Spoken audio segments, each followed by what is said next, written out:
सोचो एक दुनिया जिसमें हर किसी के पास काम हो, कोई बेरोजगार ना हो और इकोनॉमी अपने फुल पोटेंशियल पे काम कर रही हो। Sounds perfect, right?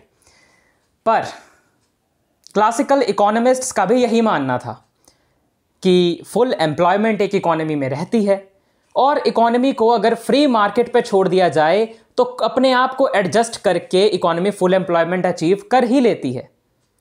यहां तक कि यह भी कहा गया कि अनएम्प्लॉयमेंट तो सिर्फ उसका एक टेम्परेरी फीचर है या टेम्परेरी फिनोमिना है।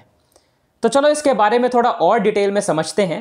Classical theory of employment, classical model को समझते हैं। यह आता है तुम्हारे topic determination of income and employment के अंडर। सो क्लासिकल मॉडल या क्लासिकल थ्योरी ऑफ एम्प्लॉयमेंट किसी एक इकोनॉमिस्ट ने नहीं दिया है, कई सारे इकोनॉमिस्ट्स ने इसमें अपना कंट्रीब्यूशन दिया। कई सारे क्लासिकल इकोनॉमिस्ट्स ने इसमें अपना कंट्रीब्यूशन दिया, जैसे कि एडम स्मिथ, जेबी से, कार्ल मार्क और कुछ नियो क्लासिकल इकोनॉमिस्ट भी थे जिन्होंने इसमें अपना कंट्रीब्यूशन दिया, जैसे कि मार्शल, पिगो एटसेट्रा। अब देखो नियो क्लासिकल इकोनॉमिस्ट्स कौन होते हैं। देखो, नियो क्लासिकल इकोनॉमिस्ट्स वो इकोनॉमिस्ट्स या थिंकर्स होते हैं जो क्लासिकल इकोनॉमिक्स या क्लासिकल इकोनॉमिस्ट्स की कही गई चीज़ों को थोड़ा और रिफाइन करके, थोड़ा और अच्छे से, थोड़ा और एडवांस करके बताते हैं। ठीक, तो मार्शल और पिगो इन्होंने भी इसमें अपना थोड़ा बहुत कंट्रीब्यूशन दिया। इसमें इन्होंने ये कहा था, सबने अगर सबके थॉट्स को मिला दिया जाए, सबने ये कहा था कि फुल एम्प्लॉयमेंट किसी भी कैपिटलिस्ट इकोनॉमी का एक नॉर्मल फीचर होता है। यहां फुल एम्प्लॉयमेंट से इनका मतलब है ऐसी सिचुएशन जहां पर कोई भी अनएम्प्लॉयड ना हो, पूरी तरह से नहीं, ऐसी सिचुएशन जहां पर इनवॉलंटरी अनएम्प्लॉयमेंट ना हो। अब इनवॉलंटरी अनएम्प्लॉयमेंट क्या होता है? यानी कि ऐसी सिचुएशन, ऐसी इकोनॉमी जिसमें वो बंदे अनएम्प्लॉयड ना रहें जो काम करना चाहते हैं, ऐसे बंदे अनएम्प्लॉयड ना रहें जो कम वेज रेट पे भी काम करने को तैयार हैं, वो सिचुएशन होती है फुल एम्प्लॉयमेंट। ठीक, जो खुद से ही काम नहीं करना चाह रहा या फिर कोई ऐसा बंदा जिसकी स्किल्स काफी आउटडेटेड हो चुकी हैं, नई टेक्नोलॉजी के साथ कॉप अप नहीं कर पा रहा, और भी कुछ ऐसी चीजें जो अनएम्प्लॉयमेंट तो है पर अगर ये होने के बावजूद भी इकोनॉमी फुल एम्प्लॉयड है तो ये उन कैटेगरी में नहीं आता। मुझे पता है ये कई लोगों को समझ नहीं आया होगा, पर चलो ठीक है, और अच्छे से समझ आएगा। हम जैसे जैसे आगे पढ़ेंगे ना, तुम्हारे डाउट्स क्लियर होते जाएंगे। देखो, अनएम्प्लॉयमेंट इनके अकॉर्डिंगली एक टेम्परेरी फिनोमिना है कैपिटलिस्ट इकोनॉमी का या ऐसी इकोनॉमी का। अगर हांसन के वर्ड्स में कहा जाए तो उन्होंने भी कहा था full employment means absence of involuntary unemployment. यानी फुल एम्प्लॉयमेंट का मतलब जहां इनवॉलंटरी अनएम्प्लॉयमेंट ना हो, यानी ऐसी अनएम्प्लॉयमेंट ना हो जहां पर लोग काम करना चाहते हैं पर उन्हें काम मिल नहीं रहा, ऐसे लोग जो कम वेज रेट पे भी काम करने को तैयार है पर उन्हें काम नहीं मिल रहा। अगर ऐसी सिचुएशन है तो फुल एम्प्लॉयमेंट नहीं है, पर अगर ऐसी सिचुएशन नहीं है तब फुल एम्प्लॉयमेंट है।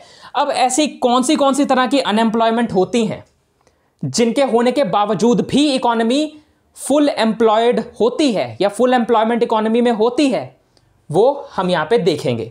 देखो, अगर टेक्निकल अनएम्प्लॉयमेंट है, यानी कि नई टेक्निक आ गई है पर कुछ बंदे अभी भी उसे यूज करना नहीं जानते, या फिर ऐसी टेक्नोलॉजी, ऐसी मशीन्स आ गई हैं जो खुद सारा का सारा काम कर देती हैं और लोगों की तो जरूरत ही नहीं है, तो उस टाइम पर जो अनएम्प्लॉयमेंट आती है, वो अनएम्प्लॉयमेंट आने पर हम ऐसा नहीं कह सकते कि फुल एम्प्लॉयमेंट नहीं है।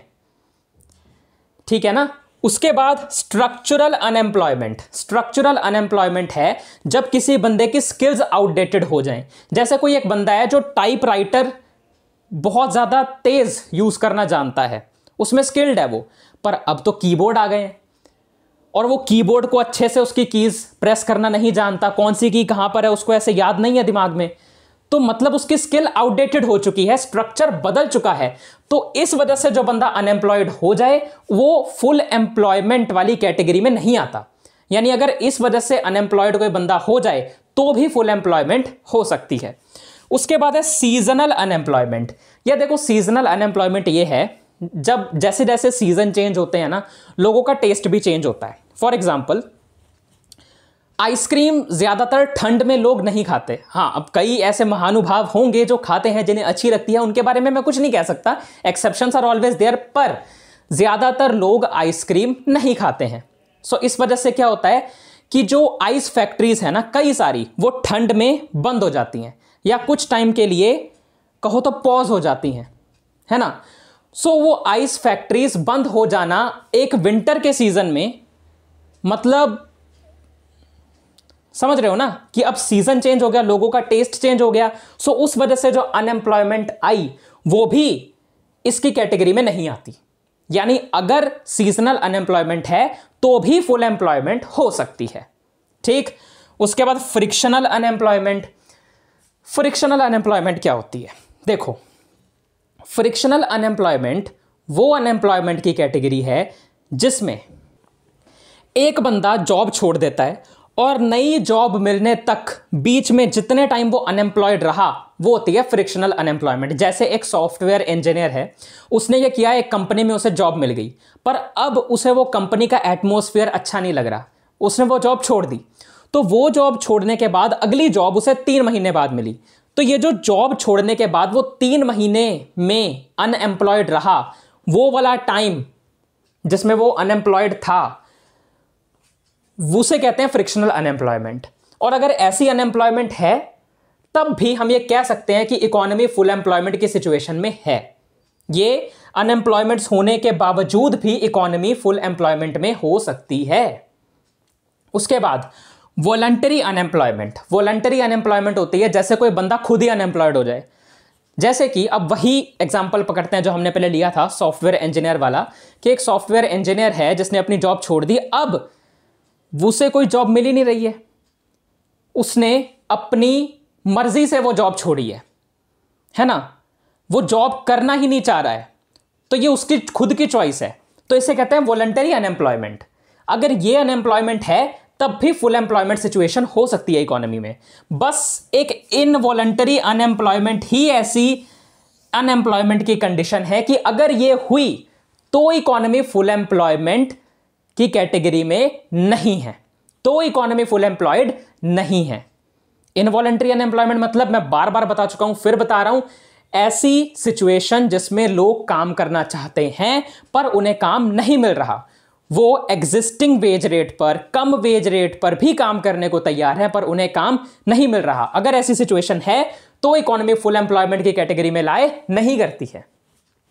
ठीक, अब ये जो क्लासिकल थ्योरी है इसकी कुछ एजम्पशंस हैं, कुछ एजम्पशंस पे ये बेस्ड है कि ये चीजें इकोनॉमी में होनी चाहिए अगर ये थ्योरी को एप्लीकेबल मानना है या करना है। तो पहली एजम्पशन, रैशनल मैन होना चाहिए। रैशनल मैन यानी समझदार इंसान, समझदार इंसान वहां होने चाहिए।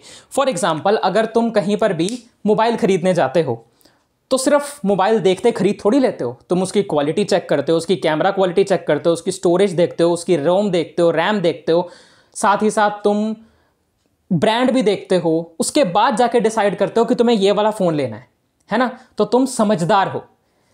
तो इकोनॉमी में सारे इंसान समझदार होने चाहिए और सब होते भी हैं, जिनको जो भी वो चीज ले रहे हैं उससे मैक्सिमम सेटिस्फैक्शन चाहिए। दूसरा, लेस इज फेयर पॉलिसी वहां पर फॉलो होनी चाहिए, यानी कि वहां गवर्नमेंट इंटरवेंशन नहीं होनी चाहिए। जो भी इकोनॉमी की एडजस्टमेंट है वो फ्री मार्केट पे छोड़ देनी चाहिए। यानी अगर अनएम्प्लॉयमेंट होगी तो मार्केट अपने आप को खुद एडजस्ट कर लेगी और एम्प्लॉयमेंट वाली या फुल एम्प्लॉयमेंट वाली सिचुएशन कहो तो आ जाएगी, या वो अपने आप अचीव कर लेंगे ये वाली सिचुएशन को। सेल्फ एडजस्टिंग इकोनॉमी होती है, गवर्नमेंट इंटरवेंशन जरूरी नहीं है, या गवर्नमेंट ज्यादा इस चीज में काम ना करे, ऐसा ये लेस फेयर पॉलिसी कहती है। तीसरा, परफेक्ट कंपटीशन होना चाहिए। परफेक्ट कंपटीशन होने का मतलब है, समझ लो 100 दुकानें हैं एक जगह पे और वो 100 की 100 दुकानों में स्टेशनरी का ही सामान मिल रहा है और हर स्टेशनरी की दुकान पे सेम तरह के पेन मिल रहे हैं, तो वो पेन का जो प्राइस है वो ऑलमोस्ट हर दुकान में एक जैसा ही होगा। तो हर किसी में एक इक्वल कंपटीशन है, सबको इक्वल मौका दिया जा रहा है। This is a state of perfect competition. ठीक, तो ये होना चाहिए। चौथा, क्लोज्ड इकोनॉमी होनी चाहिए, यानी वो इकोनॉमी जो है ना वो अपनी ही कंट्री में ट्रेड करनी चाहिए, किसी और अलग कंट्री से या इंटरनेशनल ट्रेड वो नहीं करनी चाहिए। ठीक है, खुद सब कुछ करे, क्लोज्ड इकोनॉमी हो यानी बंद इकोनॉमी, उसमें कोई और नहीं आ सकता, ऐसी स्टेट या ऐसी इकोनॉमी होनी चाहिए। पांचवा, कांस्टेंट टेक्नोलॉजी होनी चाहिए वहां पर, यानी वहां पर इन फ्यूचर टेक्नोलॉजी चेंज नहीं होनी चाहिए, सेम टेक्नोलॉजी रहनी चाहिए। छठा, money as a medium of exchange only, यानी मीडियम जो है वो सिर्फ एक्सचेंज का, ट्रांजैक्शन का मीडियम होना चाहिए। यानी कि अगर तुमने दुकानदार को 100 रुपए दिए हैं तो उससे तुम 100 रुपए की समझ लो नोटबुक, पेन और कुछ चीजें खरीद रहे हो, यानी तुमने उसे पैसे दिए, उससे तुमने और चीजें खरीदी, तो पैसे सिर्फ उस मीडियम के मतलब पैसा सिर्फ एक मीडियम ऑफ एक्सचेंज है, किसी भी चीज को खरीदने के लिए, किसी भी चीज को बेचने के लिए वो सिर्फ एक मीडियम ऑफ एक्सचेंज है, उससे ज्यादा और कुछ नहीं है। यानी पैसा सेव करके, बेसिकली इनका कहने का ये मतलब है कि पैसा सेव करके नहीं रखा जा सकता, क्योंकि वो तो सिर्फ फ्लो करता रहता है, इधर से उधर, उधर से इधर, तो मतलब तुम जहां पर भी पैसा लगाओगे वो डायरेक्टली या इनडायरेक्टली इकोनॉमी में जाना ही है। और अगर पैसा इकोनॉमी में इस तरह से फ्लो करता रहेगा तो अपने आप इकोनॉमी खुद को एडजस्ट कर लेगी, फुल एम्प्लॉयमेंट की सिचुएशन आ जाएगी, कहने का मतलब इनका ये है। उसके बाद आता है equality between saving and investment. वही बात कि सेविंग और इन्वेस्टमेंट के बीच में इक्वालिटी होनी चाहिए, इक्वालिटी होनी चाहिए। यानी समझ लो तुमने बैंक में अपना पैसा सेव करने के लिए रख दिया, अब बैंक वही पैसा किसी और को इन्वेस्ट करने के लिए दे देगा अपने बिजनेस में, यानी लोन के रूप में, लोन के रूप में उसे इन्वेस्ट करने के लिए दे देगा अपने बिजनेस में, या फिर उसने जो भी कोई काम खोलना है उसमें। बेसिकली हुआ क्या, तुमने जो पैसा दिया सेव करने के लिए वो कहां गया, इकोनॉमी में गया, ग्रो होने में। क्योंकि अगर किसी बंदे ने उसमें इन्वेस्टमेंट, वहां से वो पैसे को लोन लेकर उसकी इन्वेस्टमेंट कहीं और करी, तो उसे इनडायरेक्टली फायदा किसको हुआ, उस बंदे को ना, सिर्फ उसको नहीं बल्कि इकोनॉमी को, क्योंकि वहां से वो फिर पैसा कमाएगा, वो पैसा कमाएगा तो टैक्स के रूप में उसे वो देना किसे पड़ेगा दोबारा, इकोनॉमी में। जो लोन उसने लिया है उसे वो इंटरेस्ट के साथ वापस किसको करेगा, बैंक को। तो जा कहां रहा है पैसा, डायरेक्टली या इनडायरेक्टली, इकोनॉमी में। आखिरी असम्पशन है लॉ ऑफ डिमिनिशिंग रिटर्न्स यहां पे फॉलो होता है, मतलब यहां पे फॉलो होना चाहिए, लॉ ऑफ डिमिनिशिंग रिटर्न्स। देखो यार, लॉ ऑफ डिमिनिशिंग रिटर्न्स क्या होता है।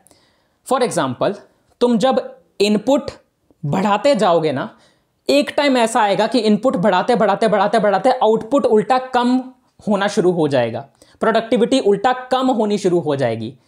यानी तुमने इनपुट दिया था प्रोडक्टिविटी बढ़ाने के लिए, पर ज्यादा इनपुट देने की वजह से प्रोडक्टिविटी उल्टा कम होने लग जाए। एग्जाम्पल से समझते हैं, चलो। तुम्हारे घर में एक बहुत छोटी सी किचन है जहां पर सिर्फ 2 या 4 लोग ही अच्छे से काम कर पाएंगे, जिससे प्रोडक्टिविटी बढ़ेगी। पर वहीं अगर तुमने 10 से 12 लोगों को वहां पर रख दिया काम करने के लिए, तो क्या होगा, प्रोडक्टिविटी उल्टा गिरेगी। या तो वो एक दूसरे से लड़ते रहेंगे, या तो वो एक दूसरे से बातें ही करते रह जाएंगे, काम नहीं होगा। तो वो कहते हैं लॉ ऑफ डिमिनिशिंग रिटर्न्स को। ठीक है, आई होप इतनी चीजें तुम्हें क्लियर हैं। यहां तक हमने अभी तक क्या पढ़ा कि क्लासिकल थ्योरी ऑफ एम्प्लॉयमेंट या क्लासिकल मॉडल एडम्स में जेबी से कार्ल मार्क्स जो क्लासिकल इकोनॉमिस्ट थे, और neoclassical economist Marshall Pigou etcetera etcetera सबने मिलकर दिया था। फुल एम्प्लॉयमेंट इकोनॉमी या कैपिटलिस्ट इकोनॉमी का एक नॉर्मल फीचर है, ऐसा इन्होंने कहा। अनएम्प्लॉयमेंट यहां का एक टेम्परेरी फिनोमिना है। हांसन के वर्ड्स में फुल एम्प्लॉयमेंट सिचुएशन तब आती है जब इनवॉलंटरी अनएम्प्लॉयमेंट नहीं होती है। और ये 5 तरह की अनएम्प्लॉयमेंट होने पर भी हमारी इकोनॉमी, या कहो तो कैपिटलिस्ट इकोनॉमी, फुल एम्प्लॉयमेंट की कैटेगरी में या फुल एम्प्लॉयमेंट की सिचुएशन में हो सकती है। Technical, structural, seasonal, frictional, voluntary, बस इनवॉलंटरी अनएम्प्लॉयमेंट ऐसी सिचुएशन है, ये होने पर फुल एम्प्लॉयमेंट नहीं होगी। तो ये नहीं होनी चाहिए।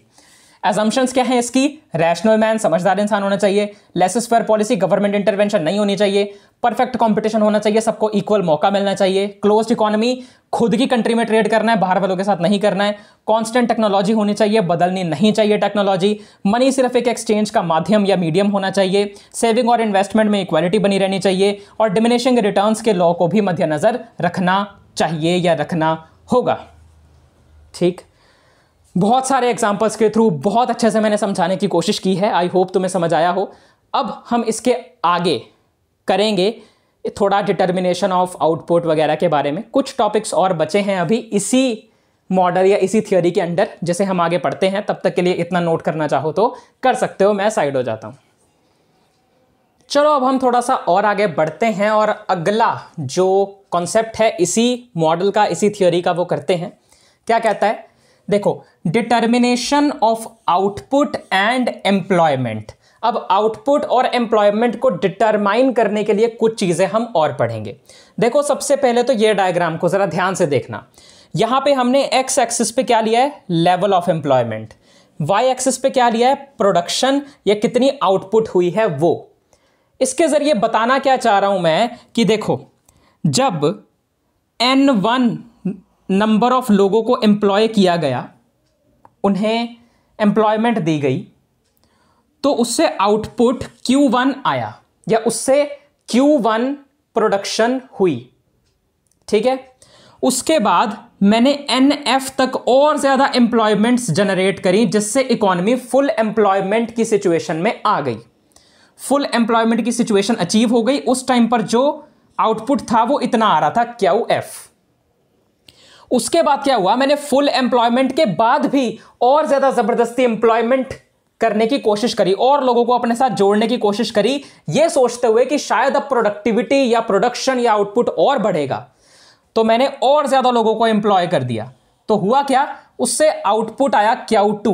भले ही ये QF से थोड़ा ऊपर जरूर था, आउटपुट बढ़ा जरूर था, पर ये कम स्पीड या बहुत ही कम बढ़ा था। इसी को लॉ ऑफ डिमिनिशिंग रिटर्न्स वाले कॉन्सेप्ट से थोड़ा तुम रिलेट कर सकते हो। जैसे पहले Q1 था, Q2 आया, देखो कितनी ग्रोथ देखने के लिए मिली, पर जब वहां से Q2 पे गए थोड़ी सी ग्रोथ ही देखने को मिली। तो आउटपुट आया, बढ़ा, पर बहुत ही कम बढ़ा, है ना। इसी को हम level of employment, production output के कर्व से इस तरह से दिखा सकते हैं। बस फिर ये जो अपना ग्राफ में 3 पॉइंट्स बने, इनको मैंने ऐसे पॉइंट लगाया और ज्वाइन कर दिया। ठीक, ज्वाइन कर दिया उस पॉइंट पे जहां जहां पर N1 लेवल ऑफ एम्प्लॉयमेंट पे Q1 आउटपुट आ रहा था, NF पे QF आ रहा था, N2 पे Q2 आ रहा था। सब पे पॉइंट लगाया, सबको एक ज्वाइन कर दिया, ये मेरे पास एक कर्व बन गया। और अगर जब भी तुम ये थ्योरी लिखो पेपर में, एग्जाम में, तो इसे जरूर बनाना। उसके बाद हम जानते हैं डिमांड फॉर लेबर के बारे में थोड़ा सा डिटेल में।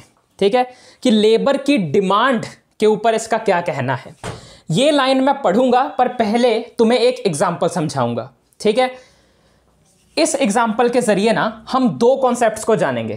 पहला है MPP, जिसकी फुल फॉर्म है मार्जिनल फिजिकल प्रोडक्टिविटी, और दूसरा है MRP, जिसकी फुल फॉर्म है मार्जिनल रेवेन्यू प्रोडक्टिविटी। देखो यार, समझ लो तुम्हारे पास एक बर्गर शॉप है, बर्गर की दुकान है तुम्हारी। अगर है ना तो मैं खाने आऊंगा, मेरे को अच्छे से फ्री में दे देना यार, कोई बात नहीं, मजाक कर रहा हूं। अब तुम्हारे पास एक बर्गर की दुकान है जिसमें एक बर्गर जो है वो 100 रुपए का बिक रहा है, या तुमने एक बर्गर का प्राइस रखा है 100 रुपए। ठीक, अब बर्गर बनाने के लिए जब तुमने एक वर्कर रखा तो वो 10 बर्गर बनाता है। क्योंकि एक बर्गर 100 रुपए का है ना, तो 10 बर्गर अगर उसने बनाए तो तुमने 1000 रुपए कमा लिए, या फिर उन सभी का मिलाकर जो MRP बन गई वो है 1000 रुपए। देखो, जब 2 वर्कर्स उसने हायर कर लिए, एक की जगह आप 2 वर्कर्स हायर कर लिए, यानी एक और हायर कर लिया, आप टोटल 2 वर्कर हो गए, तो दोनों ने मिलकर 10 की जगह 18 बर्गर बनाए। ठीक है, 18 बर्गर बनाए। 18 बर्गर बनाए तो अब जो कॉस्ट हुई वो रही 1800 रुपए। 1800 रुपए, मतलब कॉस्ट नहीं मैं कह सकता इसको, कॉस्ट गलत वर्ड होगा, कि 2 वर्कर थे, 18 बर्गर उन्होंने मिलकर बनाए तो 1800 रुपए आ गए। ठीक है, मतलब जैसे कि 18 बर्गर बने, 100 रुपए एक बर्गर की कॉस्ट थी। अब तुम्हें मैं समझाता हूं एक्चुअल में MRP और MPP क्या होता है। देखो, MPP यहां पर आएगा, जैसे पहले 10 बर्गर बन रहे थे, बाद में 18 बर्गर बने। अगर मैं 18 में से 10 को माइनस कर दूं तो बचेंगे 8 बर्गर्स।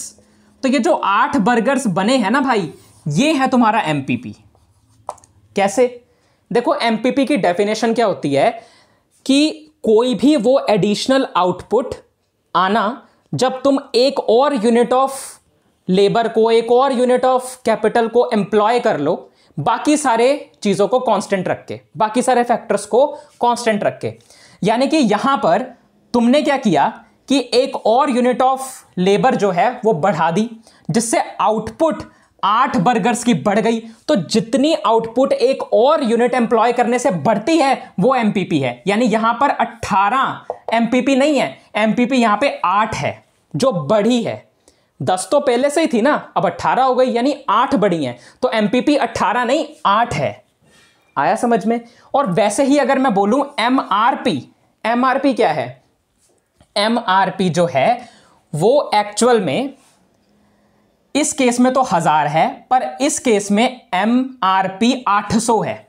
800 है क्योंकि एमपीपी क्या है यहां पे? 8 बर्गर्स की है, क्योंकि एक और वर्कर एम्प्लॉय करने से क्या हुआ? एक और वर्कर एम्प्लॉय करने से क्या हुआ कि जहां 10 बर्गर बन रहे थे वहां 8 बनने लगे। तो एमपीपी 8 है और प्राइस एक बर्गर की 100 है, तो कितने हुए? 800 रुपए। सो एमआरपी इस केस में, 2 वर्कर्स होने के केस में जो एमआरपी है वो कितनी आई? 800 रुपए, ना कि 1800 रुपए। समझ आई? एक बार और बताता हूं। एमआरपी होता है कोई भी एक और यूनिट एम्प्लॉय करने से जो एडिशनल रेवेन्यू जनरेट होता है। जैसे 1000 तो पहले ही हो रहा था ना, बाद में 1800 होने लगा, यानी 800 रुपए का रेवेन्यू और जनरेट होने लगा, तो वो एमआरपी है। आई होप मैं तुम्हें ये अच्छे से समझा पाया हूं। अगर नहीं आया तो दोबारा सुन लो एक बार, जल्दी बता रहा हूं। एमपीपी होता है मार्जिनल फिजिकल प्रोडक्टिविटी, यानी वो एडिशनल आउटपुट आना एक और यूनिट को एम्प्लॉय करने से। जैसे पहले 10 बर्गर बन रहे थे, बाद में 18 बनने लगे, तो 8 हुई एमपीपी। और एमआरपी होता है एडिशनल रेवेन्यू जनरेट होना एक और यूनिट एम्प्लॉय करने से। यानी पहले 1000 रुपए जनरेट हो, मतलब 1000 रुपए की एमआरपी थी, बाद में वो 1800 हो गए तो एमआरपी 800 हुई। पहले 1000 रुपए थे, फिर 1800 रुपए हुए, यानी एमआरपी 800 रुपए की हुई, यानी रेवेन्यू 800 रुपए बढ़ा। आया समझ? पहले रेवेन्यू 1000 रुपए का था, फिर 1800 हुआ, यानी एमआरपी 800 रुपए हुई। आई होप मैं तुम्हें यह बहुत अच्छे से समझा पाया हूं। यह रहा तुम्हारा फॉर्मूला। अब हम इस लाइन को पढ़ते हैं। देखो यार, लेबर को डिमांड किस लिए किया जाता है? प्रोडक्टिविटी बढ़ाने के लिए। और लेबर की डिमांड तब तक होती है जब तक लेबर की जो वेज है वो एमआरपी के बराबर हो। जब तक लेबर की जो वेज है, लेबर की जो सैलरी है, वो एमआरपी के बराबर हो। बहुत खुल के समझा रहा हूं, इससे ज्यादा अच्छे से मुझे नहीं लगता कोई समझा पाएगा या कोई समझाएगा। उसके बाद देखो यार, यह है डिमांड कर्व तुम्हारे पास, यानी demand for labour x axis पे है, वेजेस वाई एक्सिस पे हैं।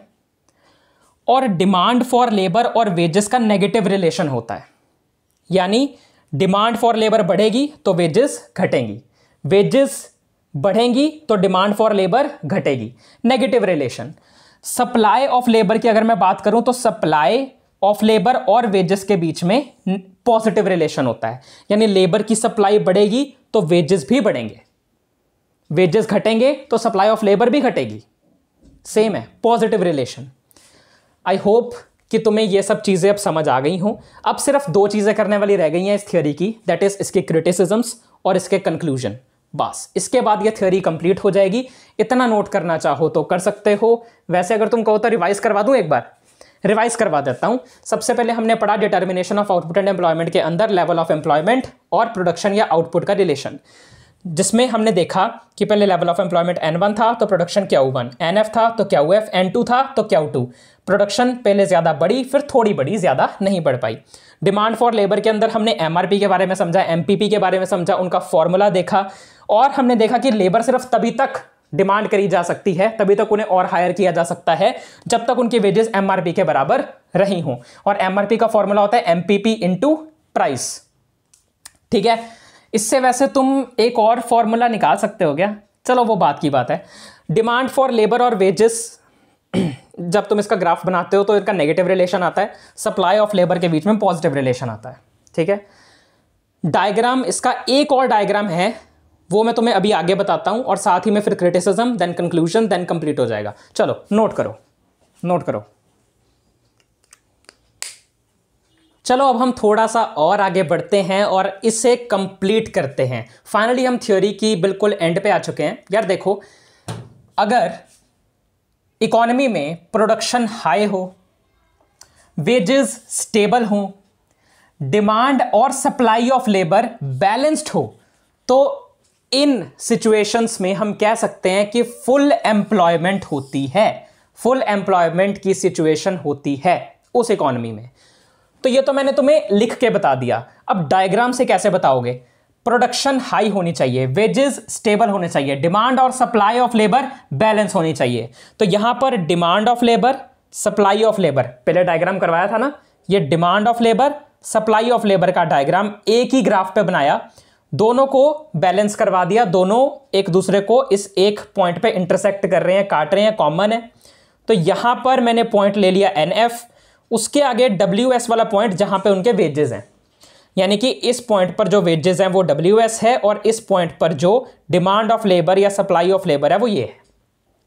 उसके बाद यहीं पर ऊपर मैंने डायग्राम बना लिया उसी लेवल ऑफ एम्प्लॉयमेंट और प्रोडक्शन या आउटपुट का, जो हमने पहले भी पढ़ा था, है ना, इससे पहले हमने पढ़ा। तो दोनों डायग्राम मैंने ऊपर नीचे बना लिए बिल्कुल सेम, मतलब कहो तो जैसे ये इसके नीचे बिल्कुल ये एकदम सेम ऐसे लाइन में। अब जहां पर ये इंटरसेक्ट कर रहा है बिल्कुल वहां से इसको ऊपर जाके उस पॉइंट पे कनेक्ट कर दिया इसके, जहां पे जो प्रोडक्शन है वो हाई है, जहां पे जो प्रोडक्शन है वो हाई है। तो प्रोडक्शन हाई है, वेजेस स्टेबल हैं, डिमांड और सप्लाई जो है वो बैलेंस्ड हैं। सो ऐसी सिचुएशन में इस पॉइंट पर ये फुल एम्प्लॉयमेंट होगी। ये तुम डायग्राम से दिखा सकते हो और एग्जाम में इसे बड़े ही आराम से बिना किसी टेंशन के बना सकते हो। अब देखते हैं क्रिटिसिजम्स, और ये क्रिटिसिजम्स यानी कि इसको क्रिटिसाइज किया, इसके खिलाफ बोला किसने? लॉर्ड कीन्स ने। लॉर्ड कीन्स ने कहा यार क्लासिकल इकोनॉमिस्ट्स, यार तुम सब क्या कर रहे हो? ये जो तुमने थ्योरी दी है ये हर जगह एप्लीकेबल नहीं है, हर टाइम एप्लीकेबल नहीं है। अब क्यों नहीं है देख लेते हैं। क्या बोला लॉर्ड कीन्स जी ने? पहला point, weakness of says law of market.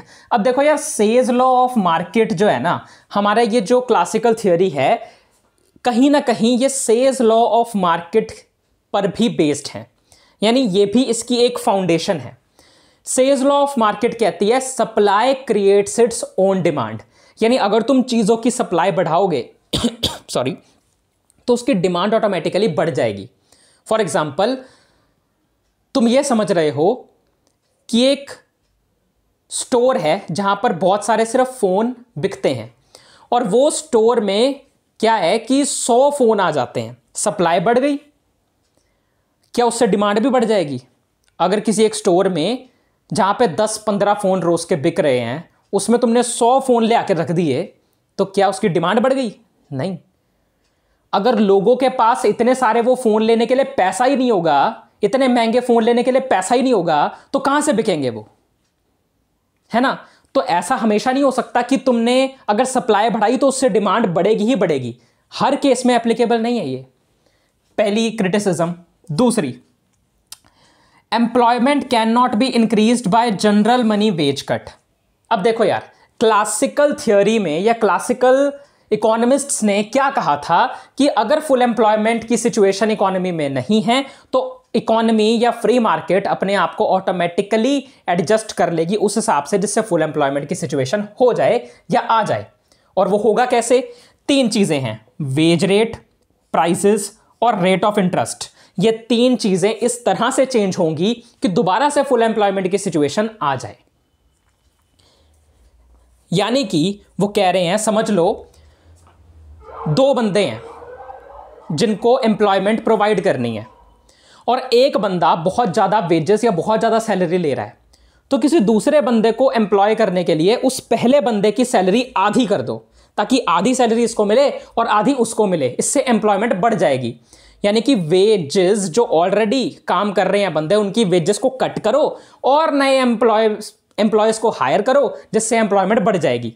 पर यार तुम देखो, अगर तुमने ऐसे ही किसी की भी सैलरी को, वेजेस को आधा कर दिया, तो क्या वो बंदा जिसकी सैलरी पहले 10,000 थी अब 5,000 हो गई है, वो वहां काम करेगा? ऑब्वियस सी बात है, नहीं करेगा। वो वहां चला जाएगा जहां उसे इस कम से कम 5,000 से तो ज्यादा सैलरी मिल ही रही हो, या तो 10,000 मिल रही हो, 12,000 मिल रही हो, या फिर कम से कम 7,000 क्यों ना मिल रही हो, वो वहां चला जाएगा। ऑब्वियस सी बात है, एम्प्लॉयमेंट मनी वेज कट से नहीं बढ़ने वाली। या हो सकता है जिनकी मनी वेज कट तुम कर दो वो मोर्चा निकाल के बैठ जाए, तुम्हें प्रोटेस्ट करने लगे, तो तब क्या करोगे? तो ये एक सॉल्यूशन नहीं है। तीसरा, possibility of under employment equilibrium. अब जैसा क्लासिकल इकोनॉमिस्ट्स ने कहा था कि जो बंदे काम करना चाहते हैं उन्हें जॉब ना मिले तब कहेंगे कि फुल एम्प्लॉयमेंट नहीं है। पर यार देखो, अंडर एम्प्लॉयमेंट इक्विलिब्रियम में भी तो अटकी रह सकती है ना इकोनॉमी। अब कितने मिलियंस ऑफ ग्रेजुएट्स हैं जो जॉब ढूंढ रहे हैं, जो जॉब करना चाहते हैं पर उन्हें नहीं मिल रही, तो यहां पर डिमांड की कमी की वजह से वो अनएम्प्लॉयड है। वो रीजंस नहीं है जो कि क्लासिकल इकोनॉमिस्ट ने बताए थे। अब ये वाली चीज भी गलत साबित हो गई। अगला, एब्सेंस ऑफ ऑटोमेटिक एडजस्टमेंट। जैसा कि मैंने बताया, इन्होंने बोला ना ऑटोमेटिक एडजस्टमेंट हो जाती है, ऐसा नहीं होता। अपने आप ऑटोमेटिकली अगर इकोनॉमी एडजस्ट हो जाती ना, तो जो 1930s के ग्रेट डिप्रेशन आए थे वो नहीं आते। अपने आप एडजस्ट हो जानी चाहिए थी इकोनॉमी, पर वहां तो उल्टा काम खराब ही होता चला गया था। आगे, money is not merely a wheel, यानी इन्होंने कहा था ना कि मनी सिर्फ एक मीडियम ऑफ एक्सचेंज है, सिर्फ ट्रांजैक्शन करने के लिए, चीज़ों की खरीदने बेचने के लिए काम आता है। पर नहीं, ऐसा नहीं है। मनी सिर्फ एक मीडियम ऑफ एक्सचेंज नहीं है। अगर गवर्नमेंट पैसे की सप्लाई बढ़ा देना तो बहुत सारी जॉब्स क्रिएट हो सकती हैं। तो सिर्फ मीडियम ऑफ एक्सचेंज नहीं है ये। अगला, saving and investment is not interest elastic. इन्होंने क्या कहा कि अगर तुम सेविंग और इन्वेस्टमेंट को बढ़ाओ तो उससे रेट ऑफ इंटरेस्ट में चेंज आएगा और उस हिसाब से जो इकोनॉमी है वो सेल्फ एडजस्ट कर लेगी अपने आप को। पर ये कहां का लॉजिक है? क्योंकि सेविंग और इन्वेस्टमेंट रेट ऑफ इंटरेस्ट पे डिपेंड करती ही नहीं है। फॉर एग्जाम्पल, कोविड के टाइम पे क्या हुआ, लोगों ने अपना पैसा इन्वेस्ट करने के बजाय ना सेव करना ज्यादा अच्छा समझा। कितने ही लोग तो बिजनेस में इन्वेस्ट करने से हेजिटेट करते रह गए, नहीं करते थे। तो वहां पे कहां हुई इन्वेस्टमेंट? जबकि उस टाइम पर रेट ऑफ इंटरेस्ट काफी लो थे। कोविड के टाइम पे रेट ऑफ इंटरेस्ट बहुत लो होने के बावजूद लोगों ने इन्वेस्ट नहीं किया, सिर्फ सेव किया अपने घरों पे। तो यहां पर सेविंग और इन्वेस्टमेंट इंटरेस्ट इलास्टिक नहीं है, यह सबसे बड़ा एग्जांपल है इसका। आगे, rejection of less is fair policy. इन्होंने बोला था कि गवर्नमेंट इंटरवेंशन की जरूरत नहीं है, पर ऐसा नहीं होता। अगर गवर्नमेंट इंटरवीन नहीं करेगी, गवर्नमेंट बीच में अपनी टांग नहीं अड़ाएगी, तो इकोनॉमी जो गिर रही है वो और गिरती रहेगी, ना कि अपने आप को एडजस्ट करके बढ़ जाएगी। आगे, it ignores the problem of short period. इन्होंने ना शॉर्ट पीरियड्स की प्रॉब्लम को इग्नोर कर दिया। ये जो सेल्फ एडजस्टिंग इकोनॉमी का आइडिया है ना, ये लॉन्ग टर्म का है कि अगर कोई दिक्कत आई तो लॉन्ग टर्म में आते आते इकोनॉमी अपने आप को एडजस्ट कर लेगी। पर ये तो लॉन्ग टर्म की बात है ना। अभी जो प्रॉब्लम है शॉर्ट पीरियड में, उसका सॉल्यूशन कैसे निकलेगा? अभी जो लोग बेरोजगार बैठे हैं उनका क्या होगा? वो बेरोजगार बैठे रहें जब तक इकोनॉमी सही नहीं होती? ऐसा थोड़ी होता है। आगे, it is not analysis of general equilibrium. ये जनरल इक्विलिब्रियम का एनालिसिस नहीं है। फॉर एग्जाम्पल, हर एक तरह की जो इकोनॉमी होती है, जैसे डेवलपिंग इकोनॉमी, डेवलप्ड इकोनॉमीज, इनमें फ़र्क होता है। डेवलपिंग अपनी तरफ से काम करती है, अलग तरह से काम करती है, और डेवलप्ड अलग तरह से काम करती हैं। सबकी प्रॉब्लम, सबके बेनिफिट्स, सबकी चीज़ें अलग अलग होती हैं। तो ये कोई यूनिवर्सल थ्योरी नहीं है जो हर जगह फॉलो हो पाए।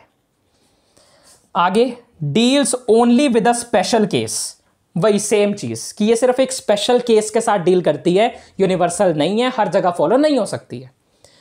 आगे, not based on empirical facts. ये एम्पिरिकल फैक्ट्स पे बेस्ड नहीं है, एम्पिरिकल फैक्ट्स पे बेस्ड नहीं है, लॉजिकल नहीं है। कंक्लूजन की बात करी जाए, इसको अगर तुम कंक्लूड करना चाहो तो कैसे करोगे?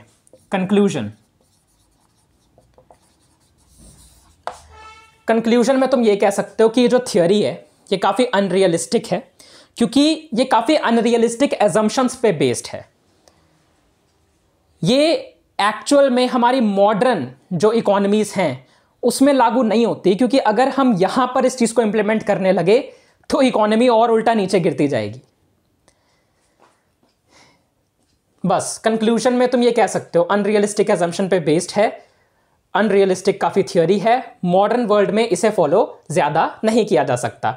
हालांकि इसने एम्प्लॉयमेंट, थियोरी ऑफ एम्प्लॉयमेंट को देने की स्टार्टिंग करी, उनके लिए ये एक फाउंडेशन बनी, उसके लिए उन्होंने ये स्टार्ट करी, और उस टाइम पर शायद ये कहीं ना कहीं एप्लीकेबल हो भी, पर आज ये उतनी एप्लीकेबल नहीं है। ठीक, so this was all about classical model, classical theory of employment, जो कि आती है determination of employment and income के अंदर। तुम्हारे जीएनडीयू के अंदर एक है क्लासिकल थियोरी, साथ में तुमने इसका केनेशियन मॉडल या कीन्स थियोरी भी पढ़नी है। नेक्स्ट वीडियो में हम कीन्स थियोरी को डिस्कस करेंगे। तब तक के लिए इसे अच्छे से पढ़ लो। मैं मिलूंगा तुम लोगों से अगली किसी और वीडियो में। अगर ये लेक्चर पसंद आया हो तो लाइक कर देना, शेयर कर देना ज़्यादा से ज़्यादा स्टूडेंट्स के साथ, अपने जीएनडीयू के जितने भी फ्रेंड्स हैं, स्टूडेंट्स हैं, सबके साथ शेयर कर देना। नीचे अच्छा सा कमेंट कर देना, कोई फीडबैक हो तो वो भी दे सकते हो, और किसी टॉपिक पर कोई वीडियो चाहिए हो, समझना आ रहा हो, या यहाँ पर कोई डाउट हो, पूछ सकते हो। सब्सक्राइब कर देना, नोटिफिकेशन बेल को ऑन कर देना। मिलता हूँ तुम लोगों से अगले लेक्चर में कीन्स थियोरी ऑफ एम्प्लॉयमेंट के साथ। तब तक के लिए bye bye bye, take care.